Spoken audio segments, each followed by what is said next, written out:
چلے اسی تنخواہ میں سے جب بندہ بڑے بیٹے کی شادی کر کے بہو بیاہ کے لے آئے تو پھر بھی کام چلتا ہے، اور جب اس بیٹے کو اللہ بچے عطا کر دے تو اسی گھر میں، اسی آنگن میں، اسی چھت کے نیچے کام چلتا ہے، تو پھر تو مان جانا کہ چلانے والا تو نہیں، چلانے والا کوئی اور ہے۔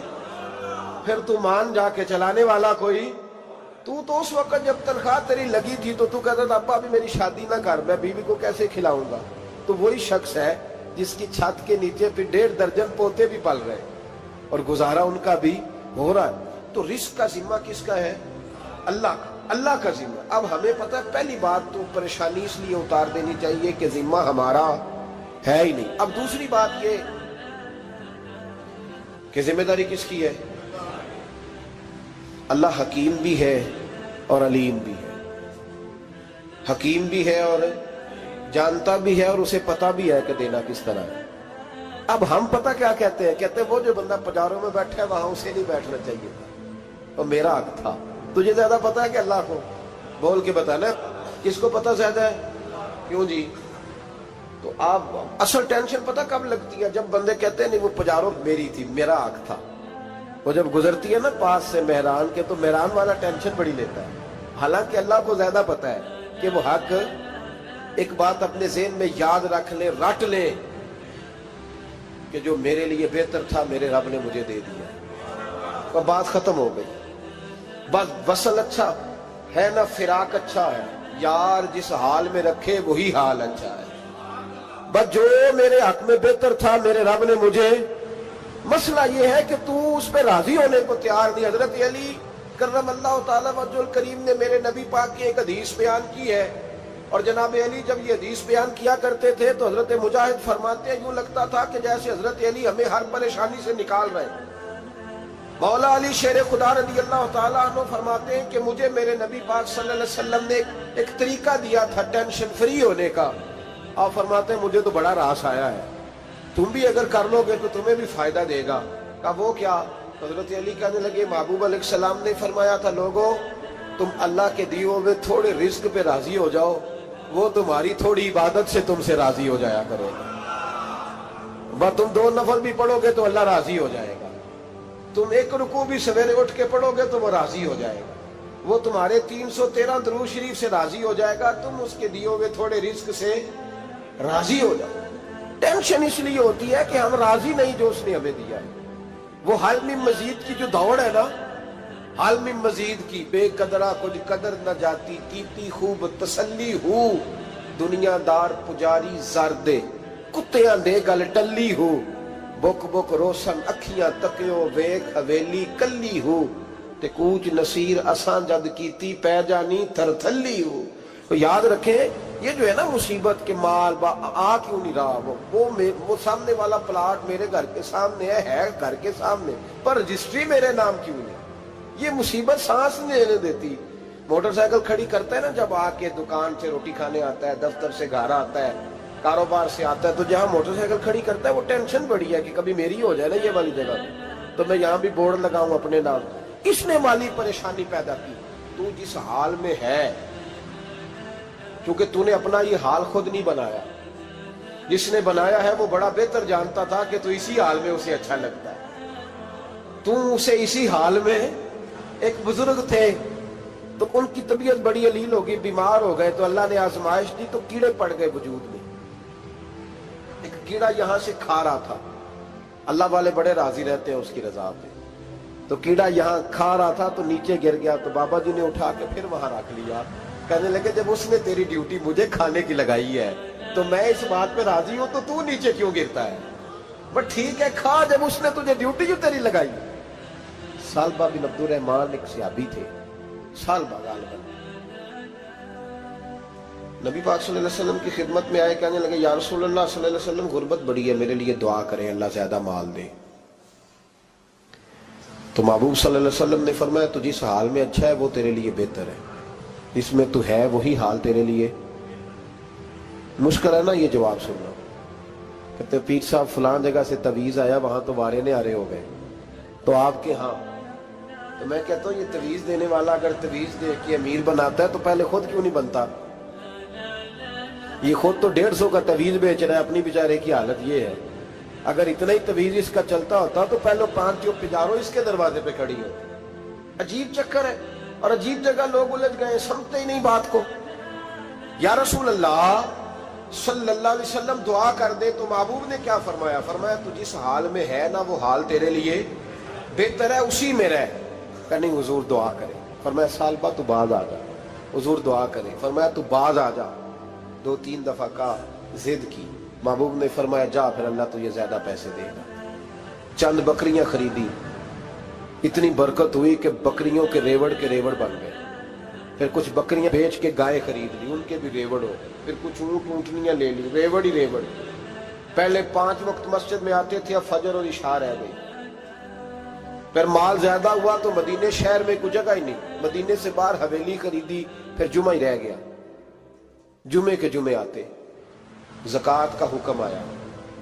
میرے نبی کریم علیہ السلام نے حضرت ابو ہریرہ کو بھیجا، فرمایا جا اسے کہہ تیری زکوٰۃ بنتی ہے 2.5%۔ 10 کروڑ روپیہ ہو تو کتنی زکوٰۃ بنتی؟ بھئی 1 کروڑ کی 2.5 لاکھ ہوئی نا، تو 10 کروڑ کی کتنی ہوئی؟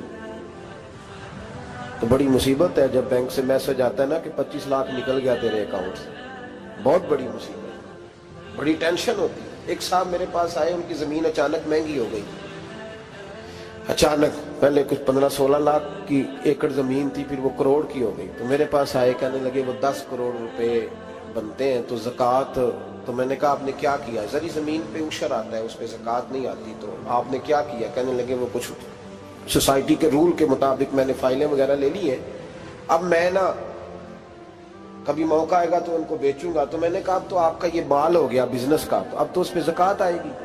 10 کروڑ پہ جب 25 لاکھ سنا تو کہنے لگے فوراً دینی پڑتی ہے کہ تھوڑی تھوڑی سے بھی کام چل جاتا ہے؟ تو میں ان کا چہرہ دیکھنے لگا، میں نے کہا نہیں وہ تو آپ کو پتہ ہے، ویسے حضرت عمر فرمایا کرتے تھے بانٹ کے نہ دو، کوشش کرو کسی ایک کوئی دو، چلو کسی کا تو کچھ بن جائے، تو ایک کوئی دینی چاہیے۔ کہنے لگے تو مطلب یہ ایسا ہی حکم ہے؟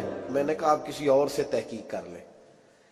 اب یہ بھائی لیتے وقت نہیں تجھے ٹینشن ہوئی کہ 15 لاکھ کا کروڑ ہو گیا، تو اس وقت نہیں تو نے کہا کہ یا اللہ تو یہ کیسی سوچ ہے مسلمان، کس طرح کا اس کا؟ ہمارے ہاں جب کسی آدمی پہ حالات خراب ہوتے ہیں نا تو سب سے پہلے وہ اس طرح کرتا ہے کہ جو میں کہیں اللہ کے رستے میں دیتا ہوں پہلے اسے بند کرو۔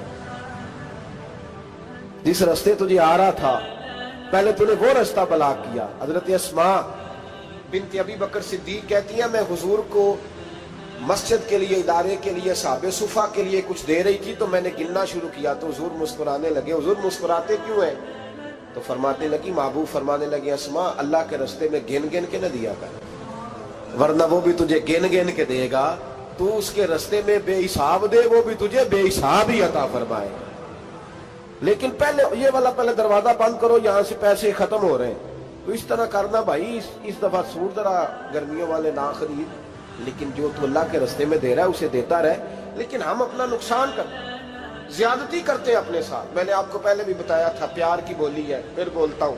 ایک بڑے بڑے پیار والے دوست ہیں، ایک دفعہ مجھے کہنے لگے کہ آپ کئی دفعہ اعلان کرتے ہیں تو مجھے اچھا نہیں لگتا، اور آپ ادارہ بھی بہت زیادہ بننے والا ہے، بڑی چیزیں میں دیکھتا ہوں جو ہوں تو بڑا نظام اچھا ہو جائے، آپ دعا کریں اللہ مجھے پیسے دے تو میں بڑے سارے خرچ کروں گا اس کے رستے میں۔ تو میں نے کہا یا اللہ اسے 10 کروڑ دے، یہ 9.5 کروڑ تیرے رستے میں دے دے گا۔ تو چپ کر گیا، جس طرح آپ نہیں کر گئے سارے، چپ کر گیا وہ بھی۔ اس نے کہا جی نہیں جی انشاءاللہ کریں گے۔ تو میں کیا پلیا جی تے دعا پہ ہوں دیا، ابھی تو وہ آئیں گے تو تب دیکھی جائے گی، تو یہیں اڑ گیا ہے۔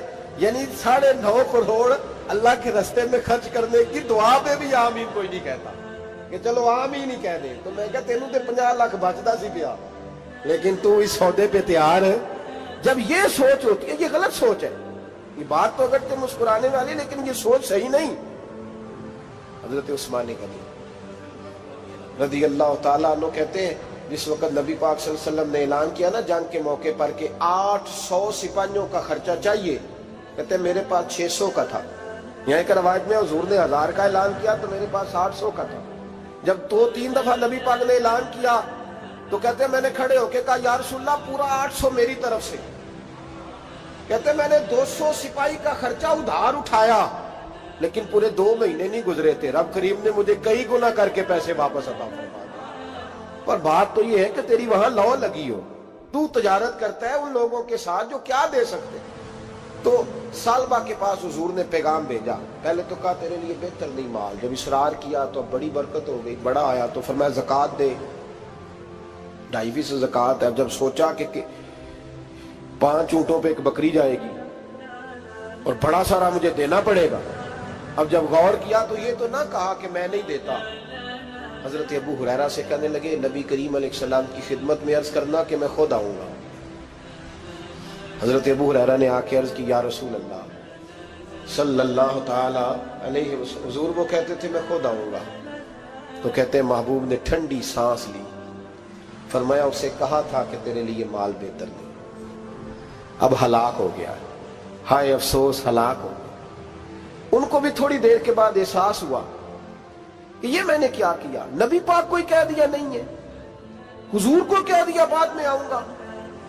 اب دوڑے آئے، عرض کی حضور میں سارا کچھ لے کے آئے، قبول کر لیں۔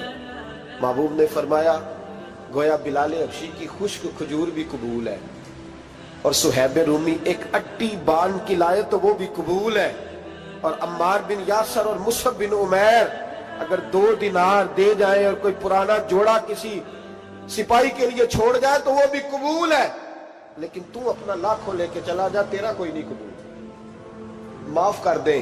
فرمایا جا معاف کیا، پر پیسے لے کے نہ آنا۔ اگلے سال پھر آئے، بندے ہوئے ہاتھ ہیں، محبوبہ میں دولت کا کیا کروں گا، آگ لگانی ہے، قبول کر لے۔ فرمایا تو لے جا، تیرا نہیں قبول، گرا جو ان کی نگاہ سے وہ سنبھل نہیں سکتا۔ حضور نے وصال ظاہری کیا تو جناب صدیق اکبر کے پاس آئے، لاکھوں کا مال، ابو بکر قبول کر لو، تو جناب صدیق اکبر کہنے لگے اس کا کر لو جس کا نبی نے نہیں کیا، چل جا، کوئی نہیں چاہیے۔ حضرت عمر کے زمانے میں قحط پڑ گیا، بارشیں نہیں ہوتی، غلہ نہیں ملتا، حالات خراب ہے، مالی طور پہ بحران آ گیا، غربتیں، مجبوریاں، تکلیفیں، آ کے روئے، عمر میرا قبول کر لو، مجھے معافی تو مل گئی تھی نا۔ فرمایا معافی اپنی جگہ پہ، پر جس کا مصطفیٰ نے قبول نہیں کیا۔ بہت سارے لوگوں کو پتہ ہی نہیں کہ ان کا قبول ہی نہیں ہوا، اور وہ الجھے ہوئے، انہیں خبر ہی نہیں کہ اصل بات کیا ہے۔ فرمایا جس کا مصطفیٰ کریم نے قبول نہیں کیا، اب ہیرے اور جواہرات بھی لے کے آئے تو بھوکے مریں گے، پر اس کا قبول، اس بات پہ راضی رہو اس حال میں اللہ نے رکھا ہوا، اس حال میں راضی رہو۔ جو مصیبت ہے نا دیکھنی کہ وہ بھی میرے پاس، تمہیں کیا پتا، کبھی پوچھ تو صحیح اس سے وہ کس مصیبت کا شکار ہے، جو مالی طور پہ بڑا امیر ہے، تو اس کی طرف دیکھ کے اپنا دل برا کرتا ہے۔ بس جس حال میں رب نے رکھا ہے اس حال میں رہ۔ حضرت عثمان غنی کے زمانے میں تو وہ وصال کر گئے، لیکن بھائی تو جس حال میں تیرا رب تجھے رکھتا ہے اس حال میں رہ، تیری مالی پریشانیاں ختم ہو جائیں۔ میں نے پہلے بھی شاید آپ کو ایک دفعہ کہا تھا، میں تعلیم سے فارغ ہوا تو میرے ایک استاد اور میرے کچھ دوست کہنے لگے افریقہ آ جائیں آپ، وہاں بہت بڑا ادارہ ہے، اس کو چلائیں، اس کو سنبھالیں۔ میری والدہ سے میں نے کہا، اس طبیعت ہوتی ہے نا انسان کی، میرا بھی دل لگ گیا۔ میری اماں پڑھی نہیں تھی لیکن اللہ نے دانائی بڑی عطا فرمائی تھی، حکمت بڑی تھی، سیانی بڑی تھی۔ تو میں نے کہا اماں جی تو مجھے ساؤتھ افریقہ کی دعوت ہو رہی ہے تو آپ کیا کہتی ہیں؟ اٹھ کے میرے پاس آ گئی اور مجھے انہوں نے اپنے بازوؤں میں لے لیا، پھر میرا ماتھا چوما، کہنے لگی پتر میں تے وال بھی نہ پوٹ کے دیوا کسی نے، ہم نے دولت کا کیا کرنا، تو اللہ کا نام لے کے کہیں بیٹھ جا، رب کریم رون کے لگا دے گا، خیر ہو جائے۔ تو میرے بھائی یاد رکھیں ان چیزوں سے تھوڑا سا دیکھیں نا، قناعت کریں، جو اللہ نے دیا اس پہ راضی ہو جائے، اللہ بڑا مہربان ہے، وہ آسانیاں کر دیا کرتا ہے۔ تو یاد رکھیں میرے رسول کریم علیہ السلام نے ایک تو ہمیں درس یہ دیا ہے کہ تو سمجھ جا، قرآن نے ہمیں بتایا ہے کہ روزی تیری ذمہ داری نہیں، روزی کس کی ذمہ داری ہے؟ اللہ کی۔ اور دوسری بات یہ کہ جو اللہ نے تمہیں دیا ہے اس پہ تو راضی ہو جا، تیری مالی پریشانیاں ختم ہو جائیں۔ اور پھر حضور صلی اللہ علیہ وسلم نے فرمایا مذہبی طور پر جب دیکھو تو آگے دیکھو، اور دنیاوی طور پر جب دیکھو تو پیچھے دیکھو، پریشانی ختم ہوگی۔ مذہبی طور پر جب دیکھو، جو 5 نمازیں پڑھتا ہے وہ تہجد پڑھنے والے کو دیکھے، اور جو تہجد پڑھتا ہے وہ اشراق چاشت پڑھنے والے کو دیکھے، اور جو بندہ اشراق اور چاشت پڑھتا ہے پھر اس کو دیکھے جو سارا دن مصطفیٰ پہ درود پڑھتا ہے۔ اوپر اوپر دیکھے کہ میں نے اور نیک ہونا ہے اور نیک، اور جب مالی معاملہ ہے تو پھر نیچے دیکھ. اگر تو بیٹھا نا پجاروں پہ تو پھر ٹوڈی والے پہ نظر کر اس کا کیا حال ہے، اور اگر تو وہاں بیٹھا ہے تو دیکھ مہران والا بھی تو گاڑی چلا ہی رہا ہے، اور اگر تو وہاں ہے تو موٹر سائیکل والا دیکھ، اور تو وہاں ہے تو پھر سائیکل والے پہ نظر، اور اگر تو سائیکل والا ہے تو پیدل والے کو دیکھ، اگر تو کرائے کے مکان میں رہتا تو پھر جھونپڑی والے کو دیکھ، اور اگر تو جھونپڑی میں رہتا ہے تو پھر بھی پریشان نہ ہونا. کچھ ایسے بھی ہیں جنہیں جھونپڑی بھی نصیب نہیں، جو سڑک پہ لیٹے ہوئے. اور اگر تو تندرست ہے نا تو کبھی جا کے ہسپتال میں دیکھ حال کیا ہے، لوگ کس حال میں ہیں. تو ہم شکر نہیں ادا کرتے، اس کا نقصان کیا ہوتا ہے، نعمتیں چلی جاتی ہیں. اللہ فرماتے ہیں لَإِن شَكَرْتُمْ لَأَزِيدَنَّكُمْ، تو شکر ادا کر، میں نعمتوں میں اضافہ کر دوں. تو بھائی مالی پریشانی کا تیسرا سبب یہ ہے کہ ہم دیکھتے ہیں مالی طور پر اوپر، تو پھر ہمیں طبیعت بگڑتی ہے. اور پھر مالی پریشانیوں کے کچھ اور اسباب بھی ہیں. امام شافعی فرماتے ہیں جن گھروں میں لوگ فجر کی نماز کے وقت سوئے ہوتے ہیں ان گھروں میں رزق نہیں آتا. آپ فرماتے ہیں فجر کا وقت اللہ کے دینے کا وقت ہے، اس وقت اللہ بانٹتا ہے. حضور صلی اللہ علیہ وسلم کا فرمان ہے نا حدیث میں کہ تہجد کے وقت اللہ پہلے آسمان پہ نزول جلال فرماتا ہے جو اس کی شان کے لائق ہے تہجد کے وقت، اور وہ کہتا ہے مانگو میں تمہیں عطا کروں گا. لینے کی باری آئے تو بندہ سمیٹ سماٹ کے اندر گھس جائے. ہمارے ہاں یہ ہوتا ہے کہ عشاء کے بعد بچے بیٹھتے ہیں موبائل لے کے، تہجد کا وقت آتا ہے تو ان کی آنکھیں بند ہونی شروع ہوتی، تو لینے کے وقت تو سویا تھا، ذرا مسئلہ کیسے حل ہوگا بھائی؟ جب کوئی آدمی خیرات بانٹ رہا ہو تو جو پیالہ پیچھے کر لے اسے ملے گا؟ کہتے اس وقت آنا جب میں بانٹ رہا تھا، اب تو کدھر آ گیا ہے؟ مثال دے رہا ہوں. تو فجر کا وقت مانگنے کا ہے، تو ساری رات تو گزر گئی گیمیں کھیلتے، ٹی وی دیکھتے، اور جو لینے کا وقت تھا تو سو گیا، تو کیسے آئے گا تیرے پاس؟ تو اٹھے سویرے بندوں سے مانگ کے دیکھ لیا. بڑی ہم کے بندے